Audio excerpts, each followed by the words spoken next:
आदाब, नमस्कार। The red mic में आपका स्वागत है। मैं हूं सौरभ शुक्ला। संगम के पानी को लेकर के जबरदस्त घमासान मच गया है। आपको हमने कल बताया था कि संगम का पानी ना नहाने लायक है ना पीने लायक है, और ये हमने बताया था एक रिपोर्ट के आधार पर जो सेंट्रल पोल्यूशन कंट्रोल बोर्ड ने दी थी। ये केंद्र की सरकारी संस्था है, यानी सरकारी संस्था ने सैंपल लेकर के जांच करके बताया था कि संगम का पानी इतना प्रदूषित हो चुका है जो नहाने और पीने योग्य नहीं है। नहाने या इस पानी को पीने से आपको रोग हो सकते हैं। अब इस रिपोर्ट पर, यानी अपनी ही सरकार की एक संस्था की रिपोर्ट पर उत्तर प्रदेश के मुख्यमंत्री योगी आदित्यनाथ साहब आग बबूला हो गए। उन्होंने यूपी विधानसभा में भाषण दिया और महाकुंभ का जिक्र करते हुए उन्होंने समाजवादी पार्टी पर जमकर निशाना साधा। इस दौरान सीएम योगी ने महाकुंभ में जल की गुणवत्ता को लेकर भी बयान दिया। सीएम योगी ने साफ कहा कि महाकुंभ में संगम का जल स्नान करने लायक भी है और आचमन के लायक भी है। सीएम योगी ने यह भी कहा कि संगम के जल में ऑक्सीजन की मात्रा 8 से 9 तक है। विधानसभा में योगी आदित्यनाथ ने कहा कि गंगा जी हो या यमुना जी हो, आसपास जितने भी नाले हैं सबको टैप कर दिया गया है। उनके शुद्धिकरण की कोशिश की जा रही है। ट्रीटमेंट के बाद ही जल को छोड़ा जा रहा है। सीएम योगी ने कहा कि यूपी प्रदूषण बोर्ड लगातार जल स्वच्छ करने के लिए काम कर रहा है। अब देखिए, आपको बताते हैं कि सेंट्रल पोल्यूशन कंट्रोल बोर्ड जो है वो केंद्र के पर्यावरण मंत्रालय के अंतर्गत आता है, यानी केंद्र सरकार के अंदर आता है। वहीं यूपी पोल्यूशन कंट्रोल बोर्ड राज्य सरकार के अंतर्गत आता है, यानी सीएम योगी आदित्यनाथ के अंतर्गत आता है। तो सीएम योगी साहब कह रहे हैं कि यूपी पोल्यूशन कंट्रोल बोर्ड लगातार पानी को साफ करने की कोशिश कर रहा है। सीएम योगी साहब ने साफ कहा कि संगम का जल स्नान करने लायक है और आचमन करने लायक भी है। संगम के जल में हमने बताया ऑक्सीजन की मात्रा अच्छी खासी है। सीएम योगी ने कहा कि संगम का जल पूरी तरीके से नहाया जा सकता है। इसी के साथ योगी साहब ने आरोप लगाया कि महाकुंभ को बदनाम करने की साजिश चल रही है और ये सभी दुष्प्रचार का हिस्सा है। आपको बता दें कि योगी साहब का बयान तब आया है जब केंद्र सरकार की सेंट्रल पोल्यूशन कंट्रोल बोर्ड ने कुंभ के पानी को प्रदूषित बताया था। सेंट्रल पोल्यूशन बोर्ड ने अपनी रिपोर्ट नेशनल ग्रीन ट्राइब्यूनल में दाखिल की थी और उस रिपोर्ट में कहा था कि संगम का पानी नहाने लायक नहीं है। यहां फीकल बैक्टीरिया की मात्रा बेहद ज्यादा है। हमने कल भी बताया था, फीकल बैक्टीरिया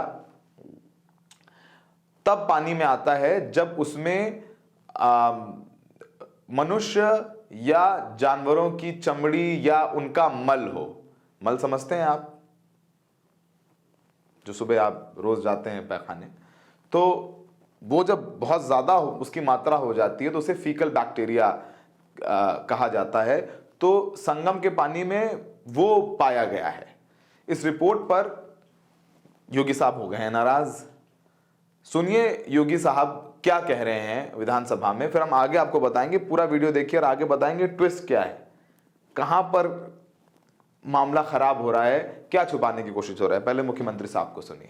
इस बार से सदन में कहना चाहूंगा, क्योंकि बहुत सारे लोग अभी उसके बारे में दुष्प्रचार करने की अपनी उस प्रवृत्ति से बाज नहीं आएंगे, और इसलिए मैं उसके बारे में बताना चाहूंगा कि गंगा जी हो या यमुना जी हो, प्रयागराज के जितने भी वहां पे संगम स्थल से जुड़े हुए जितने भी वहां के अगल बगल के जितने भी नाले हैं, जितने भी इस प्रकार के सेवर का है, ड्रेनेज का है, सबको टेप करके या तो एसटीपी में या बायोरेमेडिसन या जियो ट्यूब के माध्यम से उनके शुद्धिकरण के बाद ही उसे वहां पर वो किया जा रहा है। दूसरा है, ट्रीटमेंट के बाद ही उस जल को छोड़ा जा रहा है।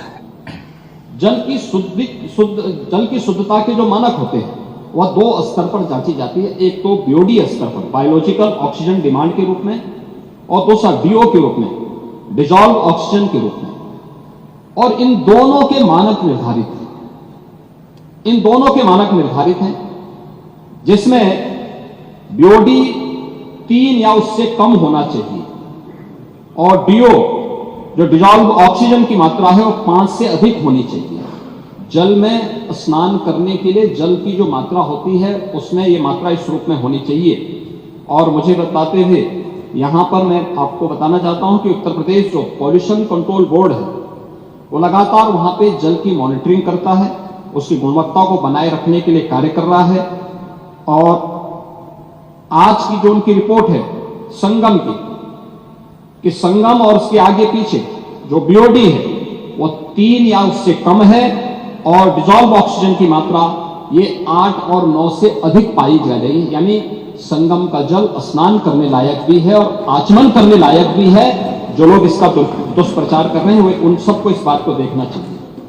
मुख्यमंत्री योगी आदित्यनाथ ने महाकुंभ पर विपक्ष को घेरते हुए क्रिकेटर मोहम्मद शमी का भी जिक्र किया। उन्होंने कहा कि सनातन की सुरक्षा विश्व मान्यता की सुरक्षा की गारंटी भी है। भेदभाव किसी के साथ नहीं हुआ। महाकुंभ में तो क्रिकेटर मोहम्मद शमी ने भी स्नान किया है।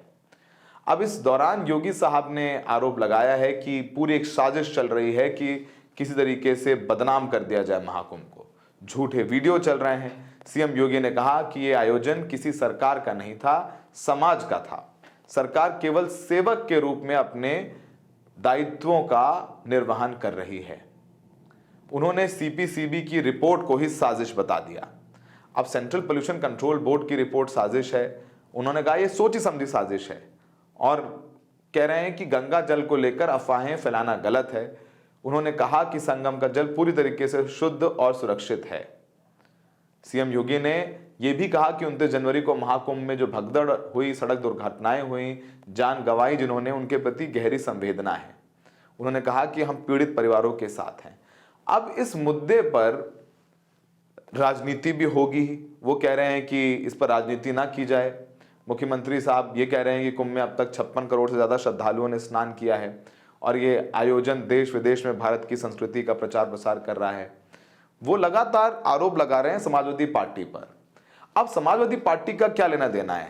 क्या central pollution control board Samajwadi party या कांग्रेस के अधीन है?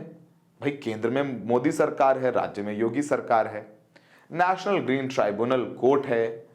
अब सेंट्रल पोल्यूशन कंट्रोल बोर्ड ने डिटेल रिपोर्ट में जो हम आपको दिखा रहे हैं उसमें बताया है कि यहाँ का पानी हमने यहाँ से सैंपल लिया। उन्होंने महाकुंभ के आसपास और संगम के पास से कई जगह सैंपल लिए और उन्होंने सैंपल जांच करके बता दिया कि भाई यहाँ पर ये दिक्कत है। नालों का पानी जब बहुत ज़्यादा आ जाता है, भाई जब जानवरों और लोगों इंसानों का मल तब पानी मिलेगा, क्योंकि वो नाले के जरिए जो हम लोग टॉयलेट यूज करते हैं वो पानी नाले के जरिए नदियों में जाता है। जब उन नालों को बिना साफ किए नदी में जब जा रहे हैं, गंगा यमुना में जा रहे हैं, तो फीकल मॉलिक्यूल पाया जाएगा। अच्छा, लोग स्नान भी कर रहे हैं, लोग गंदगी भी कर रहे हैं, कोई फूल डाल रहा है, कोई नारियल डाल रहा है, कोई कपड़े अपने छोड़ के आ रहा है, तो हम लोग भी तो लापरवाही कर रहे हैं। तो मुख्यमंत्री साहब क्या ये कह रहे हैं कि उनकी ही सरकार यानी मोदी सरकार कुंभ को बदनाम करने की कोशिश कर रही है? यह बात थोड़ी हजम नहीं होती है। हर अपनी गलती को साजिश के रूप में प्रस्तुत करना जायज नहीं है। गंगा और यमुना गंदी हैं, यह हकीकत है। गंगा यमुना की साफ करने की जिम्मेदारी सरकार की है, यह भी एक सच्चाई है जिसको स्वीकार करना चाहिए। प्रधानमंत्री मोदी ने कहा था 2014 में कि मुझे मां गंगा ने बुलाया है, लेकिन गंगा अब तक साफ नहीं हुई। नमामि गंगे प्रोजेक्ट चल रहा है, अब तो दिल्ली में भी सरकार है। अच्छा, यमुना तो बहुत यूपी में कई 100 किलोमीटर बह करके यूपी में जाती हैं संगम प्रयागराज, तो वो कई 100 किलोमीटर जो बहती हैं यूपी में, तब यमुना क्यों नहीं साफ की जा रही हैं? लेकिन हर चीज को, ये रिपोर्ट वैज्ञानिक दृष्टिकोण से हर चीज को साजिश बताया जाना कितना जायज है? सुनिए कि सीपीसीबी की रिपोर्ट में क्या था, वरिष्ठ वकील गौरव बंसल की जुबानी। महाकुंभ में पानी के क्वालिटी को लेकर एक केस चल रहा है एनजीटी में, जिसमें एनजीटी ने डायरेक्शन दिया था सेंट्रल पोल्यूशन कंट्रोल बोर्ड को भी और उत्तर प्रदेश सरकार को भी कि पानी की गुणवत्ता सही रहे, साफ रहे। पानी की जो क्वालिटी है, रिवर वाटर क्वालिटी, वो साफ रहे, जिससे कि लोगों को आसानी से अच्छे और स्वच्छ पानी का स्नान करने को मिले। इस पर सीपीसीबी की एक बहुत चौंकाने वाली रिपोर्ट आई है। उसमें बहुत क्लियर शब्दों में सीपीसीबी ने लिखा है कि जो इस टाइम पे गंगा में, वहाँ पे जो संगम में जो जल है वो अत्यंत पॉल्यूटेड है, टॉक्सिक तो है ही, साथ में ये भी लिखा गया है कि वहाँ का बीओडी जो है वो बहुत हाई है। साथ में यहाँ फीकल कॉलीफॉर्म जो मल मूत्र है उसकी मात्रा बहुत ज़्यादा है, और सारा का सारा जो पानी है वो अब इस स्तर पर आ गया है कि वो पीने को छोड़िए, वो आज के समय में नहाने लायक नहीं है। सीपीसीबी की ये रिपोर्ट दर्शाती है कि जिस तरीके से एक 144 साल वाला जुमला दिया गया था वो एक तरीके से धराशायी होता हुआ दिखाई दे रहा है, क्योंकि इस टाइम पे जो जल है वो इतना गंदा है, जो गंगा जल जो वहाँ पे जो संगम का जल है वो इस तरीके से गंदा हो रखा है कि वो आज के समय में नहाने लायक है ही नहीं। तो ये सब चीज़ें दर्शाती है कि सरकार ने कभी भी इस दिशा पे कदम उठाया ही नहीं कि कभी भी गंगा जी का जल जो है वो साफ करा जाए। संगम का जल साफ करने के लिए कोई कदम नहीं उठाए गए। पॉल्यूशन कंट्रोल बोर्ड में व्याप्त अनियमितताएं, पॉल्यूशन कंट्रोल बोर्ड्स में जो व्याप्त भ्रष्टाचार है वो इसको भी उजागर करता है। सारा का सारा नालों का पानी संगम के जो जल में आ रहा है तो वो दिखाता है कि हमारे जो एसटीपी हैं वो वर्क नहीं कर रहे। उसमें अगर क्रीमियम, क्रोमियम, मरकरी और ये सब भी तत्व अगर मौजूद है पानी में तो ये दिखाता है कि कहीं ना कहीं इंडस्ट्रियल वेस्ट भी जा रहा है गंगा के जल में और उसको पूरी तरीके से खत्म कर रहा है उस इंडस्ट्रियल वेस्ट को। तो इन सब चीज़ों को देखते हुए सीपीसीबी की रिपोर्ट वाकई में एक ना ही सिर्फ चौंकाने वाली है, बल्कि हमें ये भी सुनिश्चित करना पड़ेगा कि जो धर्म के नाम पे राजनीति है, धर्म के नाम पे राजनीति के साथ साथ साइंस बेस्ड काम भी हो, तो शायद जो लोग हैं वो स्वच्छ पानी का, स्वच्छ जल का आचमन कर पाएंगे आने वाले सालों में, और स्वच्छ जल में वो गंगा जल में वो नहा पाएंगे। Gaurav Kumar Bansal, advocate, supreme court of India.